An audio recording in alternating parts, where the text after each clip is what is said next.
I need to know you are with me for eternity. Hi there, I'm Anitra Jay, and I am coming to you from my loft, my upstairs loft, and we're gonna do a artistic type video where I am coloring. Today I'm coloring a sheet from my kids' summer fun book that I created, and it is to celebrate National Children's Day. National Children's Day was Sunday, June 11th, and I created a summer fun book for kids pre-K and kindergarten, and it has worksheets, coloring, pre-counting, vocabulary, and fun puzzles and games and things like that. So you can download that for free on my website, and I'll leave a link down below. If you're interested in downloading that, you can click on the link.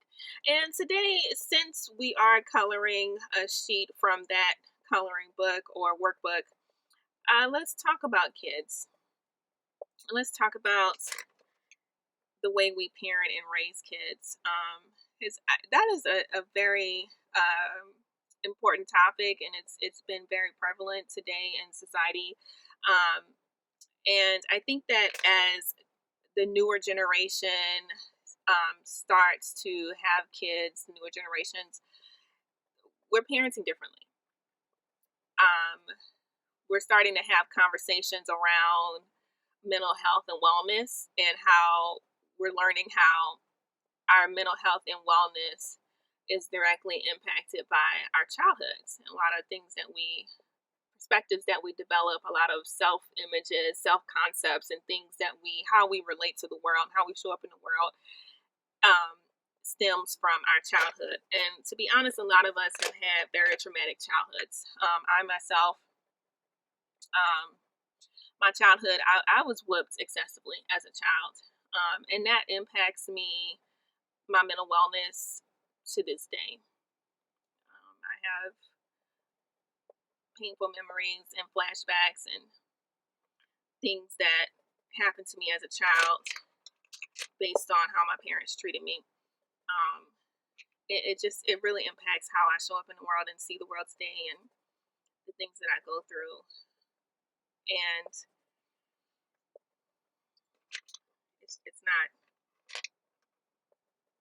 not fun. It's not fun. And I reckon that a lot of us have those same issues, and we're not really attributing that to how we were raised, because we simply don't know, or because we're told in society that we need to grow up, we need to get over it, we need to stop blaming our parents for our lives and things like that. And that has some truth to it to an extent, but who do we blame for the way we were raised? If you were taught that children should be seen and not heard, who do you blame for that, right? Who do you blame if you were sexually abused? Because that is your parents' responsibility to keep you safe. Who do you blame if you have an issue with feeling invisible, with not feeling like you're seen or valued, because you were raised with this idea that children should be seen and not heard, or don't cry, or I'll give you something to cry about. If you were raised to suppress your emotions at such a young age, where your mind was just developing, and now you're an adult and you don't know how to regulate your emotions, who do you blame for that, right? Who do you blame?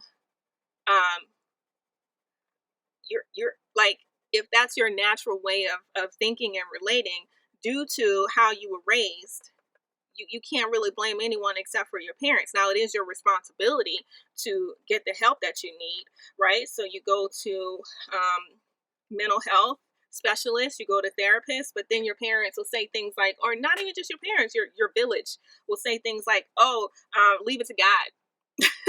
Or we don't believe in that kind of thing. And so there's a stigma. Now there's a stigma attached to feeling like you need to see a therapist, like you need to take care of your mental health and mental wellness. There's a stigma attached to that. And so those are the things that I wanted to address, because we do need to blame some parents sometimes, because if you were abused as a child, that's not your fault. That's not that you're not to be blamed for that. That's not your responsibility. Parents should be taking some of the blame for that. But as an adult, now you have a responsibility to yourself to get healing from that, and whatever that means for you, whether that's getting therapy, or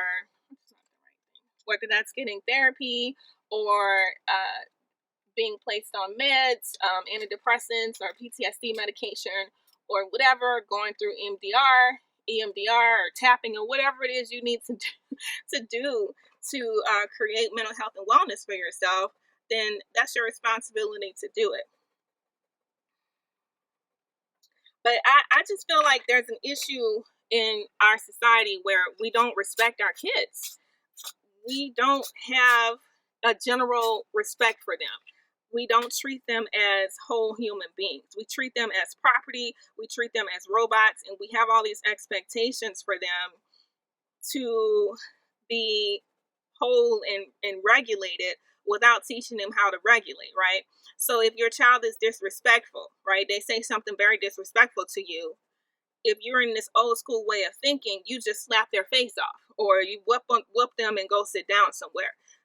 But you're not teaching them how to express their feelings. You're not saying, hey, Anitra, let's figure out a way how to say that's more respectable, because we're teaching everyone how to respect each other in this household, and I don't feel like that was respectful. So let's figure out a way how you can say that in a more respectful manner.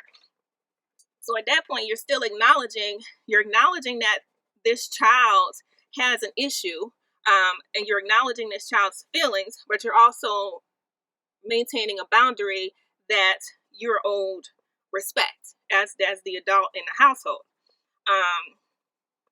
And you're teaching them how to advocate for themselves, right? So when that child becomes an adult and gets into the corporate realm, they know how to advocate for themselves respectfully, instead of being walked all over, or not even just in the corporate realm, but when they get into other relationships. You wonder why our daughters are growing up and getting out of the household and getting into abusive situations, domestic violence situations.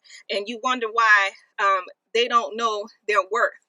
They don't know that they're better than that. That's because you raised them to be doormats. You raised them to not cry, or you'll give them something to cry about. You raised them to not have a voice.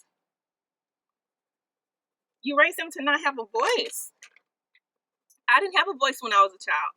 So I had to relearn myself. I had to educate myself on how to advocate for myself, when that was my parents' responsibility to put out a whole person in the world. I had to do that for myself. I didn't learn that in the household. I didn't learn that growing up, because what I learned was I was supposed to be quiet and keep my mouth shut and respect adults, and whatever adults say goes.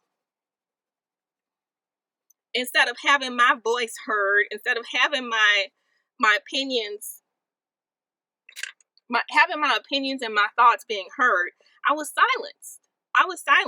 So I had to go out here in the world and educate myself on how to advocate for myself, how to have a voice, how to be seen and heard. And that's difficult. I'm still learning that to this day. And I want us to teach our kids how to advocate for themselves, how to be whole human beings. And that shows up in how you raise them. It shows up in how you discipline them, and how you are able to regulate your own feelings. Okay? So if your child is being disrespectful, if your automatic response is to slap their face off or to whoop them, that's you not being able to regulate yourself because you're upset. Let's just keep it all the way. Like, you're upset, you're angry, your pride has been threatened. Your ego has been threatened. Ain't no child gonna talk to me in my household. That's pride. That's not discipline. That's not being a model parent. That's your pride and your ego getting in the way of you being able to teach them how to express themselves in a respectful manner. Because basically, now you're dysregulated. So now you're slapping and whooping and engaging in violence, right? So you're not regulating. So basically what you're teaching that child is that it's okay to get angry and get upset and be violent when someone has caused you to be dysregulated. That's okay. And so now when they go to school, they're going to engage in violence because it's okay. It's okay when you're upset, when you're angry, it's okay to engage in violence. That's what you're teaching them. So I want us to learn, as you know, I want us to get to a place in society where we are modeling respectful behavior to our kids. We're respecting them because they model what they see. Kids model what they see. And if they see you being disrespectful, they see you arguing with your husband at 6 a.m. every morning before school, that's what they're going to learn. They're going to learn how to do that themselves. And they're going to model that same behavior back to you. So in honor of National Children's Day, let's figure out a way how to respect our kids. Let's figure out a way how to nurture them and pour into them and start putting out whole people in this world instead of broken individuals who have to learn how to advocate for themselves. And let's talk about in the Black community, because in the Black community, whooping is very prevalent in this whole idea of raising and disciplining our kids. And if we're putting out people in this world who don't know how to advocate for themselves, you're making it harder for them to thrive in this world where it's hard enough already as it is being Black in America or being Black in this world. It's hard enough already as it is. But if you don't teach us how to advocate for ourselves, it's going to be even harder to thrive. Let's say you're up for a promotion, and so you taught us that we need to respect authority and not question anything, not question authority, right? So that now we don't know how to be respectful and advocate for ourselves at the same time. So we don't really know how to ask for a promotion. We don't know how to navigate political politics in corporate America, because we don't know how to advocate ourselves. And the lesson that we learned and the message that we internalize is that people ahead of us, or people who are in authoritative positions over us, we're not allowed to question them, because that's considered talking back, right? It's considered talking back. That stuff sticks with you. It sticks with you. And so as a child, if you're developing that internal messaging in your brain as a child, you don't just snap out of it when you become an adult. That message sticks with you. So you don't talk back to people in authority. So basically, you're not questioning the rules and regulations and the guidelines, because you don't know how to question it. You don't know how to advocate for yourself. And you don't know how to question things in a respectful manner, because you weren't taught that. All you were taught was, if you buck up, you're going to get whipped. That's what that's what they teach you. That's what they teach you. And they get upset. They get upset when you don't know how to do that. When you're making bad decisions in your life, or decisions that they wouldn't have necessarily. You don't know how to get a job, a good job. You don't know how to get a good paying job. You're not financially literate. When they didn't teach you any of that, they didn't teach you any of that. It's crazy. It's really crazy, because it's just so hypocritical. It's such a double standard. They're not teaching you things that will help you to thrive in the world, but yet they get upset when you're not thriving. It's weird. It's the weirdest thing. I'm not trying to come down on these parents. I know it sounds like it. I really wish that we as a society could treat our kids the way we would want to be treated. If you don't want to be whooped, don't whoop your kids. That's all I'm trying to say. And let's celebrate our kids. Let's be the people that our kids need us to be. Let's be the loving, nurturing moms that our kids need us to be. Let's not be their first bullies, please. For the sake of America, for the sake of the next generation, for the sake of your legacy, when you become an ancestor, don't live your life in such a way that you're going to regret the things that you did in this lifetime. Right?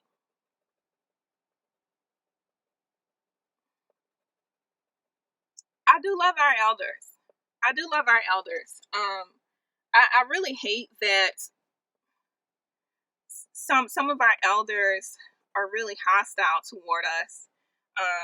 And I don't know if this is out of jealousy or if it's out of bitterness for not being able to make their decisions, the decisions that we're making, not being able to have the opportunity to make those decisions. But some of our elders are very hostile toward us. They make fun of us. They're bitter. They gossip about us behind our backs. They act like they don't have our best interests at heart, but yet they want us to respect them. And that's a double standard. That's hypocritical because you're not respecting us. And I think that's a big problem. I think it's a big problem. I saw on a Facebook message, a Facebook post that somebody said children need to respect their parents, not the other way around. And I find that very backwards thinking because while, yes, children do need to respect their parents, parents also need to respect their kids. You ever heard of the saying, you get what you put in? And that goes for parenting. You get what you put in. So if you put in disrespect for your kids, that's what you're gonna get. That's what you're gonna get back.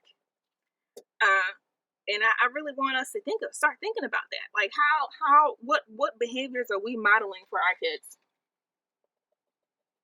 What are we putting into them, and what are we getting back? Now I know some of us are saying, okay, well, they come home from school and they pick up these sayings and they come and tell our parents, the parents, these sayings, and it's just completely disrespectful. They're saying all these bad words and all this stuff, and they're not getting it from me. They're getting it from their schools and whatever. And that's fine. It happens, and that's true. But it's your job as a parent to correct that in a nurturing and educational way instead of whipping it out of them. Why is your first response going to whipping and violence? Why is that your first response? We really need to think about that. Why is violence our first response when it comes to disciplining our kids? Like, have we actually read and looked at all the research that goes into whipping and beating kids and how that psychologically impacts their mental wellness and how that stays with them all throughout their adulthood, all throughout their lives? And if you looked at that research and you still have decided to whoop your kids, something's wrong with you. Something's wrong with you. Because that's not right. Like, you should have your kids' well-being. That should be your first priority. Your kids' mental well-being should be your first priority. Because if they're not out here advocating for themselves, they don't think their voice has any value. They don't think they have any value. How do you expect them to thrive in this world? If they don't think they have any value, you're putting out children and people in this world who are broken. They don't think they have any value. How do you expect them to thrive? I had to totally redefine my value because it just wasn't taught. It wasn't taught at the home. I was a crumb snatcher. I had to pull my weight. I wasn't making money in the household, so therefore I shouldn't have had any opinions or any thoughts. I didn't have anything to cry about. I had to go and do everything that was told to me. I wasn't allowed to have feelings. I wasn't allowed to be upset about anything. I don't understand how you think that's how you think that's a good way to raise a child, to where they think that they're not of any value and their words don't count, and they don't know how to advocate for themselves, how do you think that that's any way to raise a child? How do you think that that's putting a whole person out in this world? We really need to stop and consider that. We need to stop and consider what our behavior is modeling for our kids. What do we teach? What internal messages are we modeling for our kids? So in honor of National Children's Day, I want us to really think about setting up new traditions. Think about how we can invest in our kids and what kind of legacy we want to leave for this world. Happy National Children's Day.